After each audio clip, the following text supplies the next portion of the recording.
Party जिंदाबाद जिंदाबाद जिंदाबाद बहुजन समाज पार्टी जिंदाबाद जिंदाबाद जिंदाबाद हमारी मायावती जी जिंदाबाद जिंदाबाद जिंदाबाद भाई अभय सिंह चौटाला जिंदाबाद भाई अभय सिंह चौटाला जिंदाबाद जिंदाबाद जिंदाबाद बहुजन समाज पार्टी जिलो गठबंधन जिंदाबाद जिंदाबाद जिंदाबाद। माननीय आकाश आनंद जी। जय भीम। साथियों, आज यहां मौजूद मेरी सभी माताएं, बहनें, बड़े बुजुर्ग के साथ साथ आज यहां इतनी बड़ी संख्या में शामिल सभी युवा साथियों जिन्होंने अपने दिन में से आज इतना कीमती समय निकालकर हम सबको सुनने आए हैं, तो आप सभी का मैं एक बार तहे दिल से धन्यवाद करता हूं।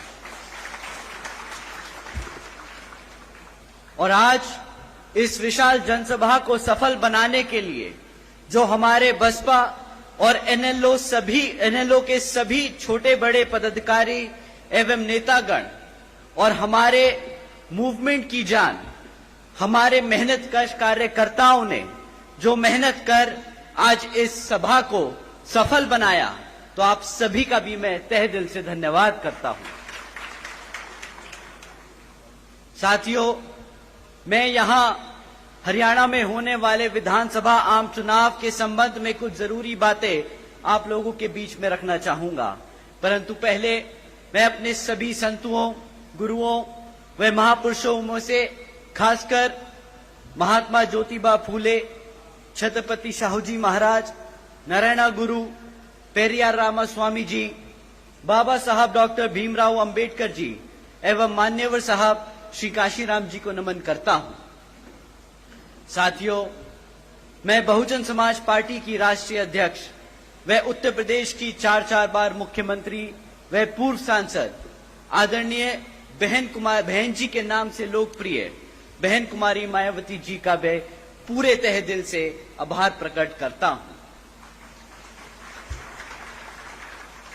साथियों, जिन्होंने अपनी पूरी जिंदगी बामसेफ, DS4 वे बीएसपी के जन्मदाता एवं संस्थापक मान्यवर साहब श्री काशीराम जी के बताए हुए रास्ते पर चलकर परम पूज्य बाबा साहब डॉक्टर भीमराव अंबेडकर जी के मानवतावादी व आत्मसम्मान व स्वाभिमान के मूवमेंट के कारवां को अपने आजीवन त्याग, तपस्या व कड़े संघर्ष के जरिए एक नई राजनीतिक ऊर्जा, शक्ति प्रदान की है तथा उत्तर प्रदेश जैसे विशाल व महत्वपूर्ण राज्य में 4 बार अपनी पार्टी बीएसपी के नेतृत्व में सरकार बनाकर खासकर बहुजन समाज के लिए एक ऐसी मिसाल बन गई हैं जिससे प्रेरणा लेकर करोड़ों लोग यहां हरियाणा में भी सामाजिक परिवर्तन व आर्थिक तरक्की के मिशनरी कार्य से जुड़ चुके हैं।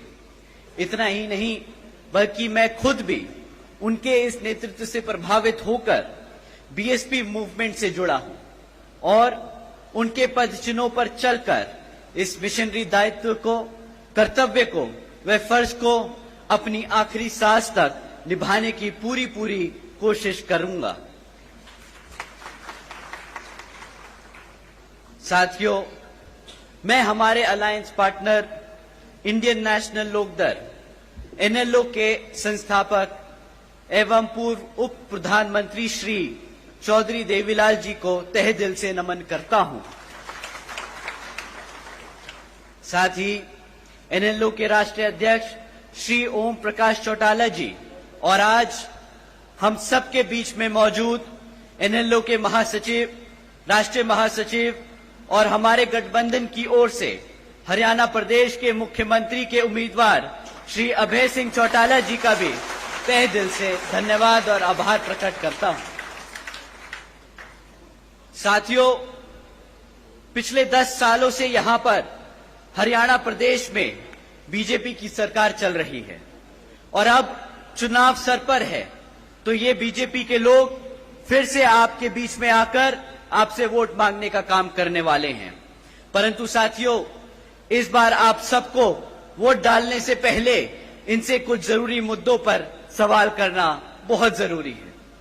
साथियों, मैं आपसे जाति और धर्म के आधार पर सवाल करने को नहीं कहूंगा। मैं आपसे कहूंगा, इनसे सवाल जरूर करें शिक्षा पे, रोजगार पे और यहां हरियाणा में बढ़ती हुई महंगाई पे। साथियों, यहां मौजूद सभी मां बाप और युवा साथियों से मैं पूछना चाहूंगा कि क्या मिला है आप सबको शिक्षा के नाम पर इस बीजेपी की सरकार में? बताइए साथियों, पिछले बीजेपी की सरकार के चलते हुए पिछले 10 सालों से सरकार ने यहां पे 5000 से ज्यादा प्राइमरी स्कूल बंद करने का काम किया। साथियों, एक तरफ पढ़ने वाले बच्चों की संख्या बढ़ रही है और दूसरी तरफ भाजपा की सरकार हमारे प्राइमरी स्कूल्स को बंद करने का काम कर रही है।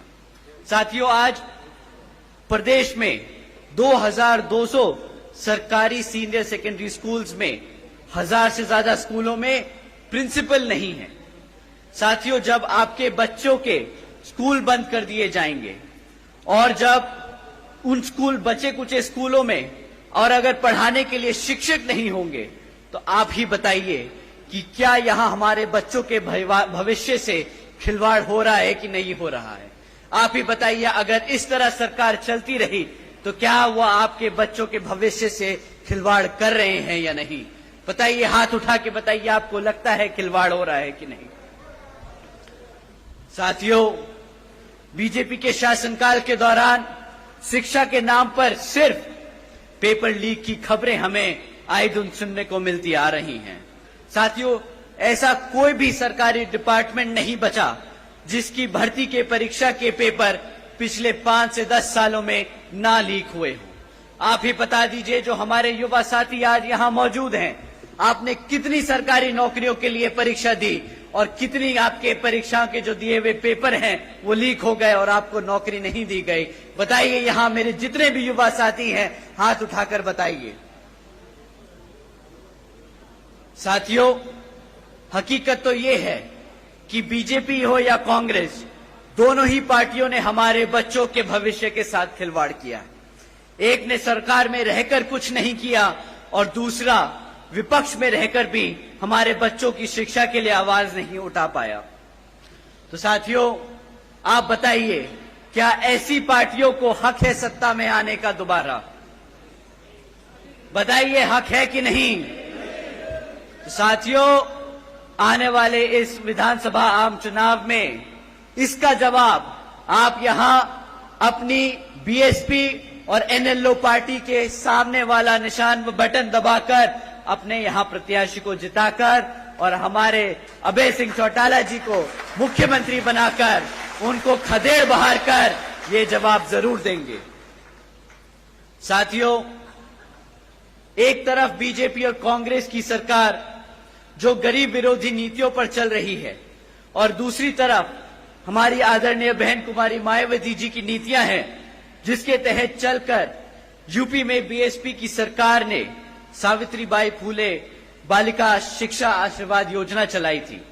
साथियों, आपको जानकर हैरानी होगी कि जिस तरह इस योजना के तहत 7 लाख से ज्यादा बच्चियों को 12वीं तक की शिक्षा प्राप्त करने के लिए 600 करोड़ से ज्यादा की लागत इन बच्चियों को अपने पैरों पर खड़ा कर एक उज्जवल भविष्य देने के लिए बहन जी ने उत्तर प्रदेश में खर्ची थी। और इतना ही नहीं साथियों, आदरणीय बहन जी ने अपने शासनकाल में यूपी में 5550 से ज्यादा प्राइमरी स्कूल्स का निर्माण करवाया था। इतना ही नहीं, पहली बार बहन जी ने हॉस्टल्स में गरीब वंचितों के बच्चों के लिए 27% आरक्षण का भी इंतजाम सुनिश्चित किया था। साथियों, एजुकेशन की बात है तो आपको जानकर हैरानी होगी कि इसके साथ साथ बहन जी ने, आदरणीय बहन कुमारी मायावती जी ने 6 engineering colleges, 2 homeopathic colleges, 24 polytechnic colleges, 2 paramedical colleges, 6 universities, 200 से अधिक इंटर व डिग्री कॉलेजेस और 550 से ज्यादा हाई स्कूल्स और 5500 से ज्यादा प्राइमरी स्कूल्स और 100 से अधिक ITIs का बनाने का काम किया था, वो भी सिर्फ 5 साल में। तो आप सोचिएगा साथियों, जब आप अभय सिंह चौटाला जी को मुख्यमंत्री बनाएंगे तो वो आपके प्रदेश में कितने ही हजारों स्कूल खोलेंगे और आपके बच्चों को पढ़ने की इच्छा पूरी कराएंगे। साथियों, ये लिस्ट बहुत लंबी है कि कभी कभी सोचकर मुझे हैरानी होती है कि सिर्फ 5 साल में कोई इतना काम कैसे कर सकता है।